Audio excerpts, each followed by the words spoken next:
Day number 64, 100 days journey for our text for today will be on 1 Samuel chapter Bible.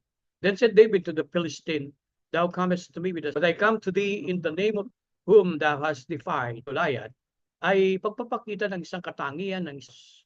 Ang kanyang isip araw sa Panginoon ay punong-puno ng maging kamatayan man. Dahil sa nananampalatayang palaging punong-puno ang kanyang isip tungkol sa Diyos ay kakakitaan ng magandang katangian at mayabang. Pinakitaan siya ng kababaan at hindi naman niya minalit ang kanyang kakayanan. Hindi niya ipinakita na siya ay superior, ngunit alam niya ang kanyang kakayanang managumpay at ito'y dahil sa Diyos. Hindi sa kanyang sariling lakas, ang nagtulak sa kanya ay ang paglibak ng Pelestino sa kapat siyang tumayo at lumaban.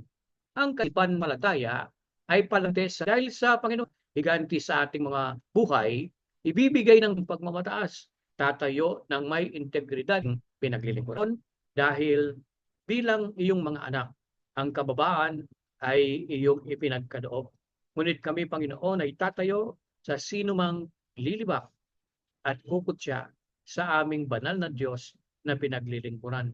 Tatayo po kami, hindi dahil sa aming lakas, kundi sa tulong ng Diyos na nagmahal sa amin.